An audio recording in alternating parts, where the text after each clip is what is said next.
में जले हुए चावल देख लेती है। आज मेरी प्यारी बहू ने चावल जला दिए।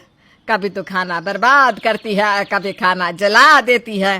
तुझे क्या लगता है हम बहुत अमीर हैं जो हमेशा खाने की बर्बादी करते हैं? रुक, अभी तेरी माँ को बुलाती हूँ। जब तेरी माँ तुझे सुनाएगी ना, तब जाकर तुझे मेरी बात समझ में आएगी। माँ जी, ज़्यादा चावल नहीं जले हैं, नीचे से थोड़े से जले थे, मैंने उन्हें साइड कर दिया। आप इतनी छोटी सी गलती के लिए प्लीज़ माँ को मत बुलाओ। मेरी वजह से मेरी माँ को शर्मिंदा मत करो। आपको जो भी सज़ा देनी है मुझे दे दो। बहू, तुझे तो सजा दे ही रही हूँ तेरी माँ को बुलाकर। जब तेरी माँ की गर्दन शर्म से झुकेगी तभी तो तुझे अपनी गलती का एहसास होगा। इतना बोलकर अर्चना एक बार फिर खुशबू की माँ को घर बुला लेती है और खुशबू की शिकायत के साथ साथ खुशबू की माँ की इंसल्ट करती है। खुशबू और उसकी माँ चाहकर भी कुछ नहीं कर पाते क्योंकि उस घर में अर्चना की चलती थी। अब इसी तरह से कुछ दिन बीत जाते हैं और एक दिन खुशबू की ननद काजल आती है और काजल देखती है कि उसकी माँ अर्चना खुशबू की छोटी छोटी गलतियां ढूंढ कर निकाल रही है और उसकी माँ को बुलाकर दोनों को शर्मिंदा कर रही है। अब क्या करोगे समधन जी?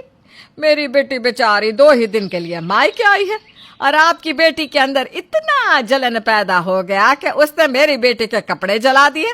अरे आखिर क्या सिखाकर भेजा है आपने अपनी बेटी को? कुछ नहीं सिखाया आपने।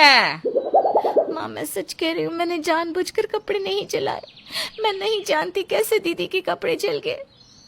कैसे विश्वास करूं मैं तेरी बात पर खुशबू बेटा। हर 3 से 4 दिन के अंदर तू कोई ना कोई गलती करती है और मुझे शर्मिंदा कर देती है। अब तो मुझे खुद पर गुस्सा आने लगा है। तो जैसी बेटी को जन्म देकर आखिर तुझसे इतनी गलतियां कैसे हो जाती है? तो कोई काम ढंग से क्यों नहीं करती?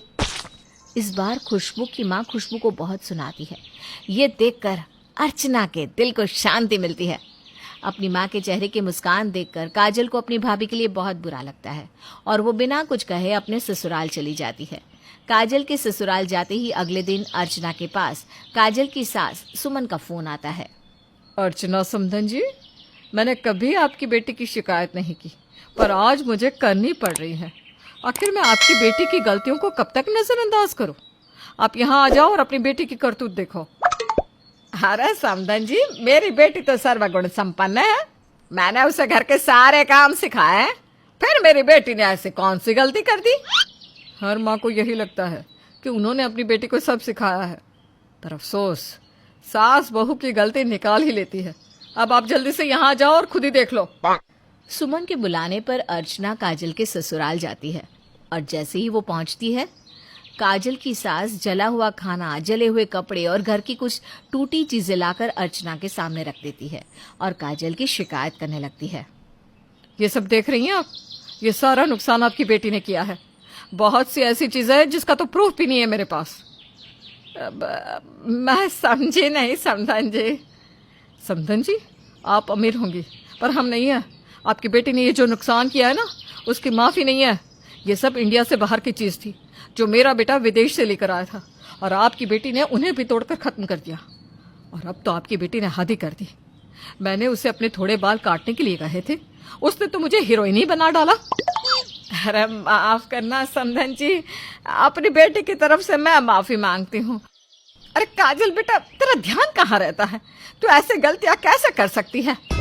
और समधन जी, आप जो कह रही हैं ना, ये कोई ज़्यादा बड़ी बात नहीं है।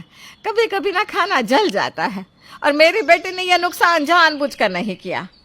आखिर उसके पति की ही तो कमाई से ये सब सामान आया था ना। माँ, जब आप मेरी इतनी बड़ी गलतियों को छोटी कह रही हैं, तो भाभी की छोटी सी गलती को बड़ी क्यों कहती हैं और हमेशा उनकी माँ को क्यों घर बुलाती हैं? जब आज आपको घर बुलाया गया तब आपको शर्मिंदगी हुई ना? सोचिए, जब आप भाभी की माँ को छोटी छोटी बात के लिए घर बुलाती है तो उन्हें कितनी शर्मिंदगी होती होंगी। और उस दिन मेरे कपड़े भाभी से नहीं बल्कि आपने जानबूझकर जलाए थे ताकि आप भाभी की माँ को घर बुलाकर शर्मिंदा कर सकें, है ना? माफ़ करना समधन जी, पर आपको यहाँ बुलाकर मैंने शर्मिंदा किया, पर आपके साथ ऐसा करना ज़रूरी था। बहू की कुछ गलतियों को माफ़ कर देना चाहिए, ना कि बिना गलती पर उनके घर वालों को घर बुलाकर उन्हें शर्मिंदा करें।